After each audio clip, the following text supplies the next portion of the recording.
when someone comes up and says something like, I am a god, everybody says, who does he think he is? I just told you who I thought I was. Okay. Hurry up with my... Greek mythology has 12 main gods and goddesses. These immortals ruled over the world from the highest mountain in Greece, Mount Olympus. And from their perch, they controlled every aspect of human life. But Greek mythology is not just the stories of these gods and their various roles, but also the legends of heroes, Hercules or Narcissus, who by the nature of their virtues overcame or succumbed to the challenges of mortal life. These stories illuminated the various sagas of life itself, and provided wisdom or knowledge to help navigate the overwhelming complexity of existence. Whether intentional or not, with his 6th studio album, Kanye West finds himself knee-deep in mythological territory. Effectively drawing from the themes of his career, he elevates them into myth, where he casts himself as the central character, the mere mortal who somehow became a god, morphed into a monster only to succumb to his human nature and by the skin of his teeth, make it out alive. Let's journey through the saga of Yeezus and explore what makes this musical odyssey worth a second look, and determine whether Yeezus places Kanye where he so badly wants to be, on the Mount Olympus of musical gods. The first 4 tracks paint his destructive character as a vulgar and tyrannical asshole. These tracks are relentless, never giving us a sense of release. No snare drums are present, just pulsating brutalist collages with only more accented drum hits in the snare's place. Out of the gate, a fight brews within Kanye. He stirs up a concoction of synthesizers, as if summoning lightning.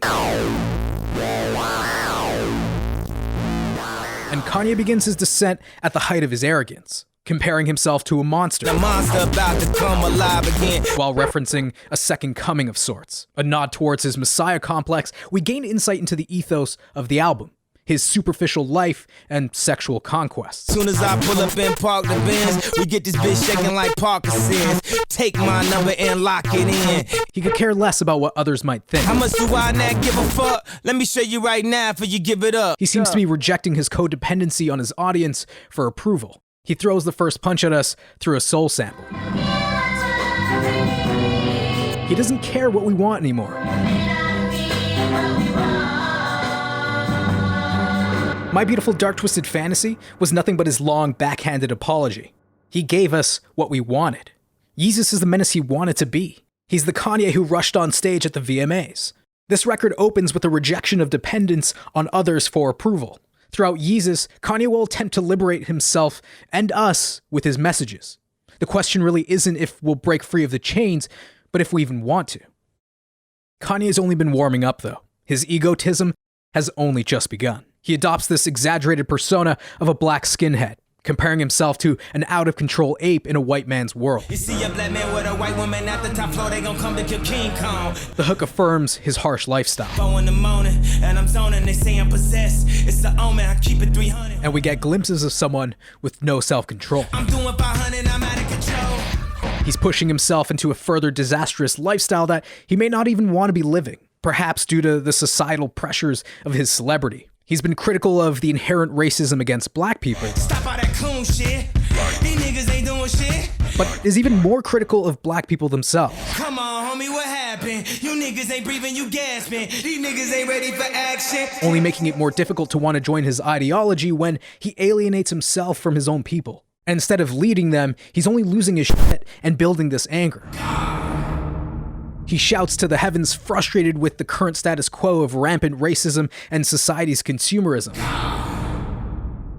But by his last call, he's convinced himself that he's on another plane. And instead of trying to lead or build anyone else up, he's only built up himself. Kanye West is dead, and Yeezus has risen. The opening sample introduces and foreshadows the notion of change. He wants to take this woman out of her skimpy clothes and put her in a tall skirt to make her more ladylike. I am a god. Yeezus erects his godhood by flaunting his superficial behavior, but it's quickly contrasted by irony. Hurry up with my damn massage. Hurry up with my damn menage. Get the Porsche out the damn garage. Even as a god, he's still relying on others to achieve things. His power isn't dignified, nor confirmed by the world around him. I am a god, even though I'm a man of God.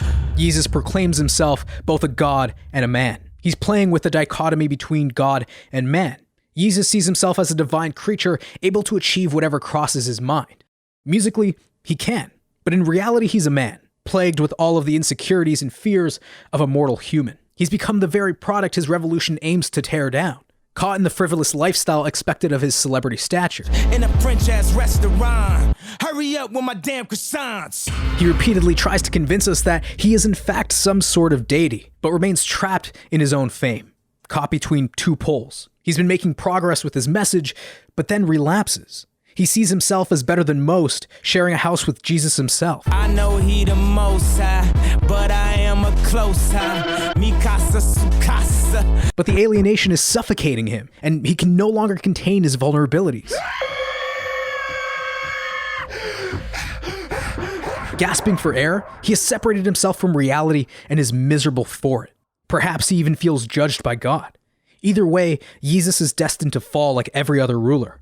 But he's not yet done, and he cries out through Justin Vernon.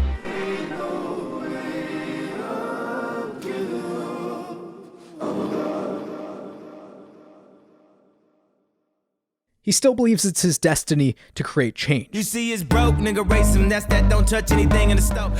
And tries to clear up his messaging. And it's rich, nigga race him, that's that come in, please buy more. He's talking about the enslavement of the black rich towards commodities and the shackles of economic slavery. Used to only be niggas, everybody playing, spending everything on Alexander Wang, new slaves. These are today's new slaves, bound by gold chains rather than iron ones. He finally shows a true moment of empathy for one's fellow man. He wants to lead a rebellion against this new form of slavery. See his leaders and his followers, but I'd rather be a dick than a swallower. Yeezus would rather be an asshole and express the truth than swallow his own words. And he takes the first step towards being this godly leader, throwing away the keys to his luxury vehicle. I throw these Maybach keys, I wear my heart on the sleeve. I know if we the new slaves. The remainder of the verse sees him explaining that he lives among others' fears as well. But he can't really make cultural change happen because he can hardly change his own dependencies. The drums roll and we finally get an emotional release.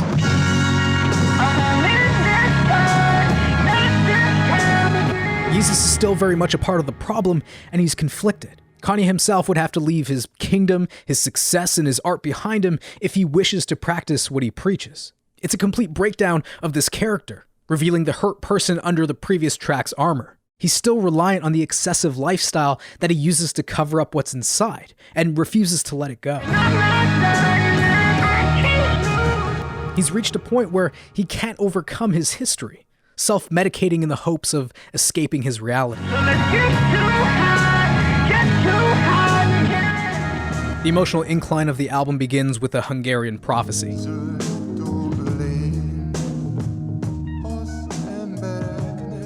It translates to, "One day the sun, too tired to shine, slept in the deep, green somber lake. And in the darkness the world did ail, until she came for all our sake." It invokes the myth of Helios, a god who charioted the sun across the sky each day, a god who's been set to give joy to mortals. I think this tired sun is Kanye, who needs to rest because he's been fighting this battle for so long. Like Helios, he's tired of dragging the sun across the sky every day. Maybe Kanye is also tired of being a god of his own creation. And as hard as he tried, he can't seem to shrug off this mortal coil. His own humanity seems to follow him around like a lesser god. But this is precisely where Yeezus gets interesting. When Kanye walks down from Mount Olympus and returns to being human. Only now, he is left with a shell of himself, torn to ruins from his Icarus-like god ascent. But the passage foreshadows a woman who is approaching, and looks to be his savior. Stay tuned for part 2, as we wade through the wasteland to find out what remains of Kanye's soul. If you're going to be a new slave, start doing it better, faster, and safer with Dashlane.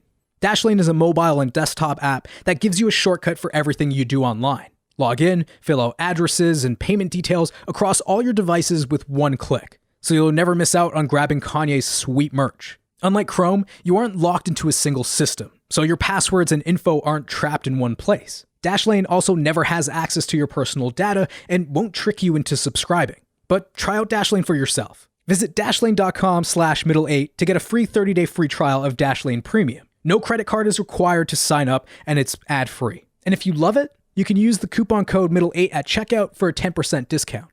Thanks for watching, ladies and gents. Make sure you subscribe and turn on your notifications so you're notified of when part 2 goes up. And if you enjoyed this video, give it a like rating. Middle 8 merch is now live, or you can support the channel via Patreon and help keep the content coming. Links to both are below. And that's it for me. Thanks for watching, and keep listening.